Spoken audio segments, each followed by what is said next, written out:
అవినీతిని అంతమొందిస్తారంటూ అందలమెక్కిన అరవింద్ కేజ్రీవాల్ ఇప్పుడు అదే అవినీతి ఉచ్చులో చిక్కుకొని అల్లాడిపోతున్నాడు. విడతల వారీగా విడుదలవుతున్న కాగ్ రిపోర్టులు ఆప్ అధినేతకు ఊపిరి సలపనివ్వడం లేదు. ఫస్ట్ ఎపిసోడ్ లో లిక్కర్ లీలని నివేదించిన కాగ్ సెకండ్ ఎపిసోడ్ లో మొహల్లా క్లినిక్స్ మోసపూరిత చర్యల్ని వెలుగులోకి తెచ్చింది. దీంతో ఢిల్లీ మాజీ సీఎం చుట్టూ అవినీతి ఉచ్చు బలంగానే బిగుసుకుంటుంది. తాజా పరిణామాలు ఎన్నికల ప్రచారంలో బీజేపీ చేసిన విమర్శలను నిజం చేస్తున్నాయి. ఢిల్లీ అసెంబ్లీ ఎన్నికలకు సరిగ్గా 2 వారాల ముందు బీజేపీ జాతీయ అధ్యక్షుడు జేపీ నడ్డా ఆప్ అవినీతిపై సంచలన ఆరోపణలు చేశారు. ఎన్నికల ప్రచారంలో భాగంగా ఆప్ సర్కార్ లక్షల కోట్ల అవినీతికి పాల్పడిందంటూ లెక్కలతో సహా బయటపెట్టారు. ఢిల్లీ జల్ బోర్డులో 28,000 కోట్లు, క్లీన్ యమునా ప్రాజెక్టులో 8,000 కోట్లు, లిక్కర్ స్కామ్ లో 2,800 కోట్ల మేర అవినీతికి పాల్పడినట్లు నడ్డా వెల్లడించారు. అన్నిటికన్నా ముఖ్యంగా మొహల్లా క్లినిక్స్ పై సంచలన ఆరోపణలు చేశారు. నకిలీ టెస్టుల పేరుతో ఆప్ ప్రభుత్వం 65,000 కోట్ల రూపాయల అవినీతికి పాల్పడిందని బాంబు పేల్చారు. కాగ్ విడుదల చేసిన రెండో రిపోర్టులో కాస్త అటు ఇటుగా ఇవే గణాంకాలు వెలుగు చూస్తున్నాయి. Public health infrastructure and management of health service పేరుతో విడుదలైన కాగ్ రిపోర్ట్ ఆప్ సర్కార్ వైఫల్యాలను బయటపెట్టింది. 6 ఏళ్లుగా ఢిల్లీ ప్రభుత్వం వైద్యారోగ్య రంగాల్లో తీవ్ర అవినీతికి పాల్పడిందంటూ నివేదించింది. మొహల్లా క్లినిక్స్ తో పాటు ఢిల్లీలోని చాలా ఆసుపత్రులు, ఎమర్జెన్సీ సేవలు కూడా అందుబాటులో లేని విషయాన్ని స్పష్టం చేసింది.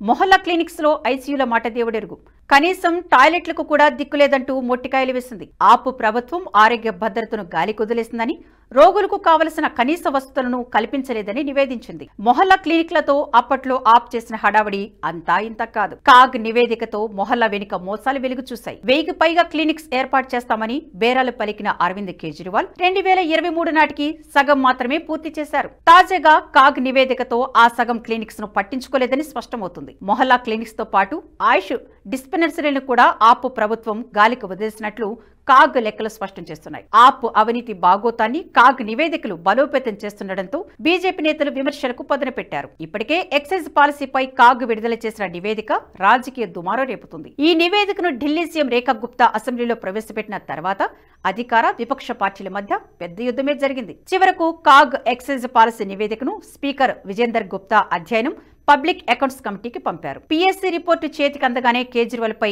రేఖా గుప్తా సర్కార్ కొరడా జులిపించే అవకాశం స్పష్టంగా కనిపిస్తుంది. ఇలా ఢిల్లీలో కాగ్ నివేదికలు మంటలు రేపుతుంటే ఆప్ అధినేత అరవింద్ కేజ్రీవాల్ మాత్రం పత్తా లేకుండా పోయారు. ప్రస్తుత డిప్యూటీ సీఎం పరమేశ్ వర్మ చేతిలో ఓడిపోయిన తర్వాత చివరిసారిగా ఫిబ్రవరి 23న ఆప్ శాసనసభాపక్ష సమావేశానికి హాజరయ్యారు. ఆ సమావేశంలో మాజీ సీఎం అతిశీని ప్రతిపక్ష నాయకురాలిగా ప్రకటించి ఆ తర్వాత మాయమైపోయారు. కేజ్రీవాల్ ఆకస్మిక అదృశ్యం చర్చనీయాంశంగా మారింది. పంజాబ్ నుంచి రాజ్యసభకు వెళ్లేందుకు కేజ్రీవాల్ ప్రయత్నిస్తున్నారని, అందుకే పంజాబ్ లో మకాం వేశారని వాదనలు వినిపిస్తున్నాయి. ఆప్ రాజ్యసభ సిట్టింగ్ ఎంపీ సంజీవ్ అరోరాను లూథియానా వెస్ట్ ఉప ఎన్నికల్లో పోటీ చేస్తారని ప్రకటించడంతో ఈ వాదనలకు బలం చేకూరింది. మరోవైపు కేజ్రీవాల్ పంజాబ్ ముఖ్యమంత్రి అవుతారనే వాదనలు కూడా వినిపిస్తున్నాయి. అయితే ఈ ఊహాగానాలను ఆప్ ఇప్పటికే ఖండించింది. ఇదంతా ఒక ఎత్తైతే అరవింద్ కేజ్రీవాల్ మరో 2 ఏళ్లలో జరగనున్న పంజాబ్ అసెంబ్లీ ఎన్నికలకు గ్రౌండ్ ప్రిపరేషన్ లో బిజీగా ఉన్నారనే ఊహాగానాలు కూడా వినిపిస్తున్నాయి. పంజాబ్ లో రెండోసారి అధికారం దక్కించుకునేందుకు ఇప్పటి నుంచి ప్రణాళికలు సిద్ధం చేసినట్లు తెలుస్తోంది. ఇండి కూటమికి దూరం పాటిస్తున్న ఆప్ బీహార్ ఎన్నికల్లో బరిలోకి దిగడం లేదు కాబట్టి పూర్తిగా పంజాబ్ పైనే దృష్టి సారిస్తున్నట్లు తెలుస్తోంది. ఈ విషయంలో పంజాబ్ లోని ఆప్ కీలక నేతలతో కేజ్రీవాల్ టచ్ లో ఉన్నారని, క్షేత్రస్థాయి కార్యకర్తల నుంచి కూడా ఫీడ్బ్యాక్ తీసుకుంటున్నట్లు సమాచారం. కొద్ది రోజుల క్రితం కేజ్రీవాల్ నివాసంలో పంజాబ్ నేతలు, రాష్ట్ర ఇన్ఛార్జీలతో సమావేశాలు జరిగాయి. అలాగే మాజీ deputy CM Manish Sisodia Punjab schools ను తరచూ సందర్శిస్తున్నారు. ఢిల్లీ మోడల్ ను పంజాబ్ లోనూ అమలు చేయాలని ఆప్ భావిస్తున్నట్లు తెలుస్తోంది.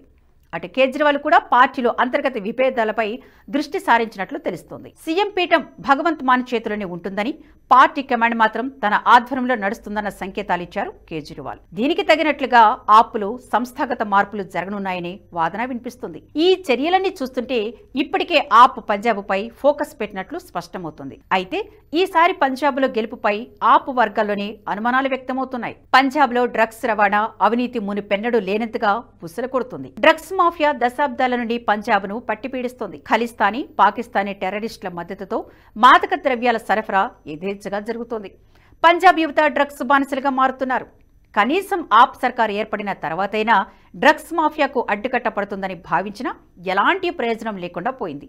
పైపెచ్చు ఇటీవల కాలంలో మాఫియా ఆగడాలు మరింతగా పెరిగిపోయాయి. అయితే రాబోయే ఎన్నికలను దృష్టిలో పెట్టుకుని ఆప్ సర్కార్ ఉపశమన చర్యలకు పూనుకుంది. ఇటీవలే పంజాబ్ పోలీసులు డ్రగ్స్ దోపిడీదారులపై బుల్డోజర్లను ప్రయోగించింది. అక్రమార్కుల ఇళ్లను కూల్చివేయడంతో పాటు వారి ఆస్తుల్ని, వాహనాలను సీజ్ చేస్తుంది. కేవలం లుధియానా కమిషనరేట్ పరిధిలోనే దాదాపు 78 మంది డ్రగ్ ప్లెడ్లర్లను గుర్తించామని, వారందరిపైన బుల్డోజర్ ప్రయోగిస్తామని పంజాబ్ పోలీసులు హెచ్చరించారు. పంజాబ్ను మాదక ద్రవ్య రహిత రాష్ట్రంగా మార్చాలనే సంకల్పంలో భాగంగానే భగవంత్ సింగ్ మాన్ ప్రభుత్వం చెబుతోంది. అయితే ఇప్పటికే పరిస్థితి చేయిదాటిపోయిందని స్థానిక ప్రజలు చెబుతున్నారు. అధికారంలోకి వచ్చి 3 ఏళ్లైనా డ్రగ్స్ మాఫియా నిర్మూలనకు గాలి కుదిలేసిన ఆప్ ఎన్నికలను దృష్టిలో ఉంచుకునే చర్యలకు దిగుతోందనే ఆరోపణలు వినిపిస్తున్నాయి. ఈ ఉపశమన చర్యలు ఆప్ను గట్టెక్కించలేవని, ఢిల్లీ తరహాలోనే పంజాబ్లో పేరుకుపోయిన అవినీతి ఆ పార్టీకి శరాఘాతంగా మారనున్నాయని రాజకీయ విశ్లేషకులు అంచనా వేస్తున్నారు. డ్రగ్స్ మాఫియా అవినీతి మాత్రమే కాదు, అభివృద్ధి, సంక్షేమం కూడా అట్టుడుకు స్థాయికి చేరుకుంది. పంజాబ్లో మునుపెన్నడూ లేని రీతిలో అభివృద్ధి పూర్తిగా కుంటుపడింది. 2020-21 ఆర్థిక సంవత్సరానికి గాను దేశ జీడీపీలో 2.7% వాటా కలిగిన పంజాబ్ 2023-24 ఆర్థిక సంవత్సరానికి 2.4% పడిపోయింది. గత జనవరిలో నీతి ఆయోగ్ విడుదల చేసిన ఫిజికల్ హెల్త్ ఇండెక్స్ 2025 నివేదికలో కూడా పంజాబ్ అట్టడుగు స్థానంలో ఉంది.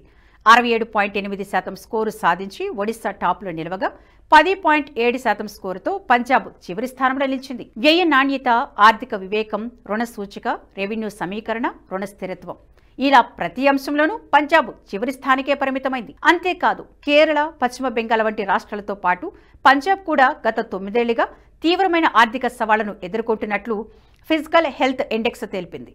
పంజాబ్లో అప్పులు కూడా విపరీతంగా పెరిగినట్లు స్పష్టం చేసింది. అటు సంక్షేమ పథకాలకు కూడా దిక్కుముక్కు లేకుండా పోయింది. ఢిల్లీలో విజయం సాధిస్తే ప్రతి మహిళకు 2,100 రూపాయలు అందజేస్తామని ప్రతి ఎన్నికలో చెబుతున్న కేజ్రీవాల్ ఇప్పటికే పంజాబ్లో ప్రతి మహిళకు 1,000 రూపాయలు అందిస్తున్నట్లు ప్రచారం చేశారు. అయితే ఈ హామీపై బీజేపీ నేత తాజిందర్ పాల్ సింగ్ బగ్గా గత డిసెంబర్లో ఆర్టీఐని వివరణ కోరారు. దానికి ఆర్టీఐ ఇచ్చిన సమాధానం అందరినీ షాక్కు గురిచేసింది. వివిధ శాఖల్లో నెల రోజుల పాటు ఎంక్వైరీ చేసిన తర్వాత అసలు ఈ పథకం అమలవుతున్నట్లు ఎలాంటి సమాచారం లేదని తేల్చింది ఆర్టీఐ.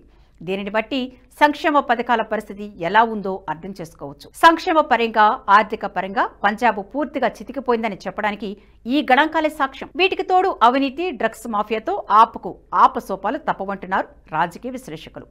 ఈ సమయంలో ఢిల్లీ మోడల్ అమలు చేస్తామని చూస్తే తల్లడిల్లిపోవడం తప్ప ఏమాత్రం ఫలితం ఉండదంటున్నారు. సాయి గారు, మీ మీద నమ్మకం ఉంది. మీరు ఏం చేసినా దేశాన్ని మంచి చేస్తారు. మీరు ఓటీటీ ఛానల్ ఓపెన్ చేస్తారు. Give me the honour to become the first subscriber. Thank you sir. NH ప్రైమ్ని సబ్స్క్రైబ్ చేసుకుంటున్నందుకు first thank you very much sir.